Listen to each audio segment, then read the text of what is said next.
It can influence their perception of them. It can instill fear and even hatred. We can bring out all of the positive characteristics or all of the negative characteristics. Even the tone of our voice can make a difference, inferring approval or disapproval. Haman described the Jews in very negative terms, even lying about them, wanting to influence the king against them. So, question 9, what did Haman ask the king to do? Verse 9 says, "If it pleases the king, let a decree be issued to destroy them." Just like that. Let's destroy them because they keep themselves separate. They're different. It's not in your interest to tolerate them. Does that remind you of an event in history that some of us still remember? My generation has lived to see the hatred towards the Jewish people that was shown by Hitler and the Nazis in the 40s. That led to the death of 6 million Jews. Many of us have seen the movies that depicted it. We've read books about it. The Diary of Anne Frank told the story of a young Jewish girl whose family was hidden by sympathizers, but who were eventually captured and died in a concentration camp. The Hiding Place told the story of Corrie ten Boom, whose family hid Jews. They were caught and taken to a concentration camp. Corrie's sister Betsy died, but Corrie was released because of a clerical error. And after the war, she spoke around the world telling of their experiences. We've seen the pictures of the gas chambers where the Jews were put to their death. We've heard the stories of the soldiers who recognized those who survived. They told us how emaciated they were because of a lack of food and a lack of care. So when we think of Haman, we can think of Hitler.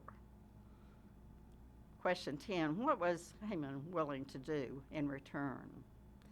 Verse 9 says, "I will put 10,000 talents of silver into the royal treasury for the men who carry out this business."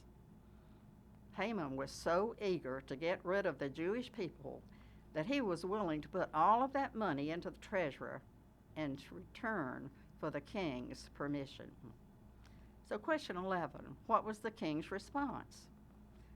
Verse 10, "The king took the signet ring off his finger and gave it to Haman, son of Hammedatha, the Agagite, the enemy of the Jews." "Keep the money," the king said, "and do with the people as you please." Now, giving Haman his signet ring was a very significant act. Xerxes' signet ring was the seal of executive power, recognized throughout the empire. Let me go back in history again to emphasize the significance of that. You remember in Genesis the story of Joseph in Egypt and his relationship to the Pharaoh. On the day that Pharaoh approved Joseph's plan to store up grain in Egypt for the years of famine, he said in chapter 41, "You shall be in charge of my palace, and all my people are to submit to your orders. Only with respect to the throne will I be greater than you. I hereby put you in charge of the whole land of Egypt." Then Pharaoh took the signet ring from his finger and put it on Joseph's finger. He dressed him in robes of fine linen and put a gold chain around his neck. He said, "I am Pharaoh, but without your word, no one will lift hand or foot in all Egypt." Now, this meant that although Pharaoh retained his sovereignty, all the executive powers of government were vested in Joseph. Pharaoh's ring, the symbol whereby the transfer of authority was sealed, was on Joseph's finger. In the same way, King Xerxes expressed his utter confidence in Haman by putting his ring upon Haman's finger, investing him with all the executive powers of government throughout the length and breadth of his kingdom. Thereafter, no inhabitant of the land could lift up his hand or foot except at Haman's command and under his total jurisdiction. Haman now had a free hand to put into effect his far-reaching plot. Everything looked to be in Haman's favor, but he was unaware of God's omnipotent, sovereign power and rule. Question 12. How was Haman's plan to be put into effect? On the 13th day of the first month, the royal secretaries were summoned. They wrote out in the script of each province and in the language of each people all Haman's orders to the king's satraps, the governors of various provinces, and the nobles of the various peoples. They were written in the name of the king and sealed with his own ring. So everything was made official. The orders were written in the name of the king, sealed with his ring, and written in the language of each of the people. So question 13, what were the specific orders? Verse 13, dispatches were sent by couriers in all the king's provinces with the order to destroy, kill, and annihilate all the Jews, young and old, women and little children, on a single day, the 13th day of the 12th month, the month of Adar, and to plunder their goods. Now that was a far-reaching, cruel order that was sent to all the provinces. The order to destroy, kill, and annihilate all the Jews, young and old, women and children. No one was to be spared.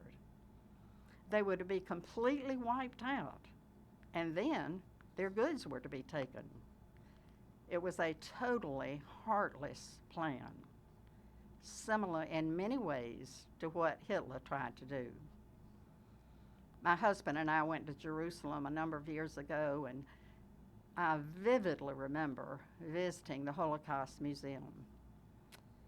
I'll never forget that huge pile of shoes that were just taken and cast aside with other personal items that were taken from them during those days when they were treated so cruelly.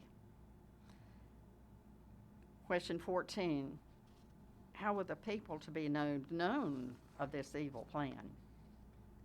Verse 14 says, a copy of the text of the edict was to be issued as law in every province and made known to the people of every nationality, so they would be ready for that day. Now we can only imagine how the Jews felt when they received that news. Fear for themselves and their loved ones, anger towards the authorities, anxiety, stress, and total despair. Question 15, contrast the actions of the king and Haman with those of the city of Susa. Verse 15, spurred on by the king's command, the couriers went out, and the edict was issued in the citadel of Susa. The king and Haman sat down to drink, but the city of Susa was bewildered. That was quite a contrast, wasn't it? The king and Haman sat down to have a drink together, enjoy a chat, perhaps talking about what was to be done, whereas the city of Susa was bewildered. We can just imagine people huddled together in the streets, whispering among themselves, confused and puzzled about what was going on. As the plot thickened, it looked as if Haman was going to see everything work out as he had hoped. But he didn't take into account the way the Lord looks at things. Question 16, how does the Lord view the plans of the wicked? Psalm 2, verses 4 and 5. The one enthroned in heaven laughs. The Lord scoffs at them. Then he rebukes them in his anger and terrifies them in his wrath. Psalm 37, verses 12 and 13. The wicked plot against the righteous and gnash their teeth at them, but the Lord laughs at the wicked, for he knows their day is coming. You know, that's a warning. Sometimes the Lord does allow the wicked to get their way, just as he allowed Nebuchadnezzar to invade Jerusalem and take the people of Israel into exile for 70 years. He allowed that in order to punish them for their disobedience through the years. But ultimately, the wicked will be punished. As Psalm 37 says, their day is coming. Disobedience is punished either in this life or the next. So question 17, what is our confidence in times of trouble? Proverbs 19:21 says, many are the plans in a man's heart, but it is the Lord's purpose that prevails. We can be grateful for that truth because it's a truth that we can count on. A man's plans succeed only if it's according to the Lord's purpose. Only then will it prevail. That is our confidence. You know, we see that throughout God's Word.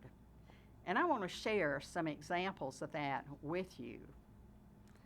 One of my favorite stories in the Bible is the story of Joseph, which I mentioned earlier. You remember we studied Joseph's life in Bible study last year. You remember that Joseph's brothers hated him. They were jealous of him because their father Jacob favored him over any of his other sons. So they sold Joseph into slavery in Egypt. Then they dipped Joseph's special robe in the blood of an animal and took it to Jacob, leading him to believe that Joseph had been killed. The brothers' plan was to get rid of Joseph, but the Lord's purpose prevailed. Through God's providence and grace, Joseph rose to second in command in Egypt, and God used him to set up a plan to store grain during the lean years so that multitudes were fed, including Joseph's own family. Not only that, he was reconciled to his brothers, bringing them and his father to Egypt to live for the rest of their lives. Another example is the story of Exodus, of how Moses led the children of Israel out of slavery in Egypt years later. Pharaoh's plan was to refuse to let them go. He didn't want to lose all of that slave labor, but the Lord's purpose prevailed. He sent 10 plagues on the land, the last being the death of the firstborn in every Egyptian home in the land. As a result, Pharaoh finally agreed to let them go. But in chapter 14, we're told that after they were on the road, Pharaoh changed his mind. He pursued them with his horsemen and chariots. When the Israelites got to the Red Sea, it looked as if Pharaoh had won. It appeared that there was no way out. But God told Moses to hold out his rod over the sea. All that night, the Lord drove the sea back with a strong wind, and it turned it into dry land. The waters were divided, and the Israelites went through the sea on dry land, a wall of water on the right and on the left. When all of Pharaoh's horses and chariots followed them into the sea, the waters flowed back together, killing them all. So the Lord's purpose prevailed. One of the most well-known stories is that of David and Goliath in 1 Samuel 17. Goliath's plan was to defeat the Israelites, but the Lord's purpose prevailed. The Philistines were fighting the Israelites. Goliath, a 9-foot giant, came out and challenged the Israelites. He told them to choose someone to fight him. He said, if he is able to fight and kill me, we will become your subjects. But if I overcome and kill him, you will become our subjects and serve us. Now, none of the Israelites was willing to fight him. So David, who was just a young boy, offered. He said, you come against me with sword and spear and javelin, but I come against you in the name of the Lord Almighty, the God of the armies of Israel, whom you have defied. This day the Lord will hand you over to me, and I'll strike you down and cut off your head." And that's exactly what he did. He took a stone and slung it and struck Goliath on the forehead. He fell face down on the ground. And David took Goliath's